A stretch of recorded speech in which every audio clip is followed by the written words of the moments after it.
On the first day of my 3-month Asian adventure in 1989, my wife Joanne and I wandered randomly into a Buddhist temple in Bangkok, Thailand.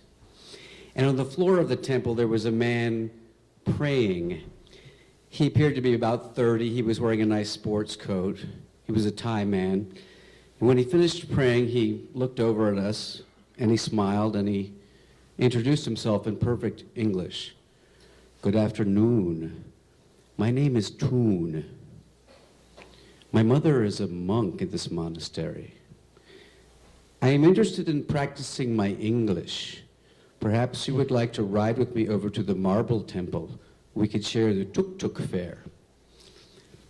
Toon seemed like a harmless man. After all, his mother was a monk. So we hopped in the tuk-tuk with Toon and we headed over to the marble temple. And Toon was just starting to explain to me a little bit about Buddhism and the Four Noble Truths.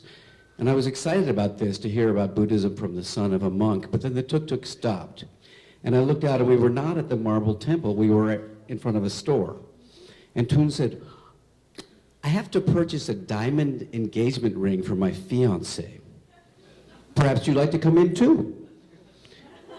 So Joanne and I like to be spontaneous, we're travelers, so we went into the jewelry store, and immediately this very attractive and well-dressed young Thai woman handed us each a glass of ice-cold Coca-Cola and took us upstairs to the sales room, where she very smoothly in perfect English explained to us that because we were in Thailand so close to the source of the gems, and because she was going to sell the sapphires to us so cheaply, that we could actually resell them in our home country, the United States, for approximately 5 times the amount.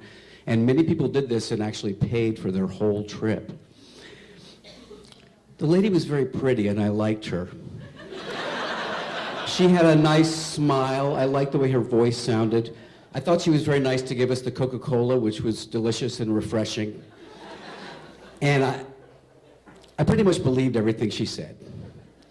And before I knew it, I had charged $1,000 to my emergency American Express card.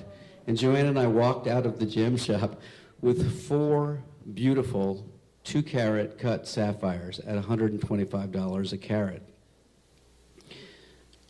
Suddenly, Toon was nowhere to be found. He had disappeared magically. But he'd been replaced around every corner by dozens of other gem salesmen, all with a similar sales pitch, perhaps with different lines. One of my favorite lines was, if I am lying to you, the Buddha will kill me. This is new and troubling information about the Buddha. I didn't think that was how he rolled. But I realized I had been scammed, and I felt like an idiot. I felt like a rube. And I couldn't believe that I'd spent $1,000 on my first day in Thailand. And I just couldn't stop thinking about it. And Joanne could see that I was not having fun. And she suggested that maybe we just go down to the train station and take the train to the ferry to the island of Koh Samui a couple of days earlier than planned, where we could hang out in a hut on the beach away from the hucksters of the city. This was a great idea. So we went down to the train station. But waiting for the train, on the wall of the train station was a sign that said, please do not accept food or beverages from strangers as they might be drugged. I absorbed that information and we boarded the train. Now, I love trains and I love sleeper cars. And we got into our little compartment, which was seats at that point, and a little boy came down the aisle rolling a cart full of delicious-looking liter bottles of cold Singha beer. Joanne and I each had a beer, and I started to relax. And the boy came down again a few minutes later, and I had another beer. And that one went down pretty easily, too. 2 more beers later, all of my worries about the gem trade had evaporated, and the Thai countryside went clicky-clacky by peacefully. Night fell, and we converted our compartment into bunk beds, and I got up on the top bunk, and we pulled the curtain. It was very cozy. And I took out my wallet and my passport and my plane tickets and my newly purchased $1,000 worth of gems. And I put them in my fanny pack, which I then put in my day pack at the foot of the bed, and I fell right to sleep. I had a weird dream in the night about a little boy with the head of the Buddha wearing a sport coat, pushing a cart full of sapphires, and he was leering at me, and I woke up in a kind of a start, and I grabbed for my fanny pack in the day pack, and it was gone. It had been stolen in the dead of night. I felt like such an idiot. I felt like a boob, and I'd never called myself that before. I started to kind of hyperventilate. So I used this little mantra that I had learned recently. It was a breathe in Buddha, breathe out mercy. No, that didn't work. I was kind of freaking out. I really was just about to have like a panic attack, so I tried to take stock of everything, like, okay, wallet's replaceable. There was mostly just traveler's checks in there. The passport will be a hassle, and so will the plane tickets, so we can replace it. But I kept getting stuck at the gems, because I had suffered for those gems. I had been scammed out of my money for those gems, fair and square, and now I wanted them back.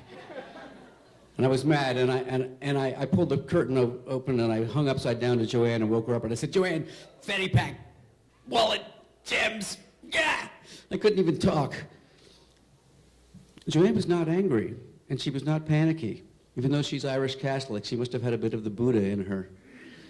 What she was mostly amazed and impressed at the skill of the robbers, which was not a bad angle to take, because we were going to have to learn some of those skills in order to get ourselves out of this. Maybe align ourselves with Toon and the beer-drugging beverage boy, and to go on a kind of a Thelma and Louise, tourist scamming adventure. That wasn't going to work. Besides which, the Buddha would kill me. So I slumped my head onto the pillow in desperation and felt something lumpy.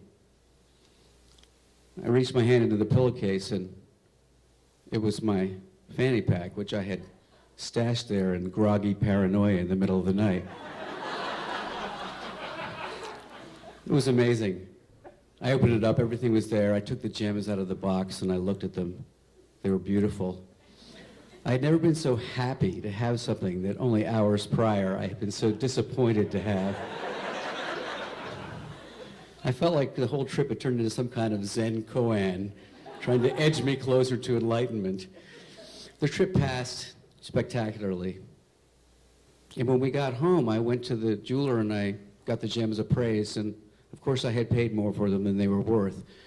But I wasn't surprised, and I didn't care, because they were more than gems to me. They were my 4 little Buddhist teachers. They were my 4 noble truths: desire, suffering, non-attachment, and freedom. And we still have those gems. And every now and then, Joanna and I take the gems out, and we just look at them, and then we laugh. We laugh because it reminds us of the day that Buddha had fun with Nick and turned him into the uber boob. And we laugh, and the tears roll down our face. And that is priceless. Thank you.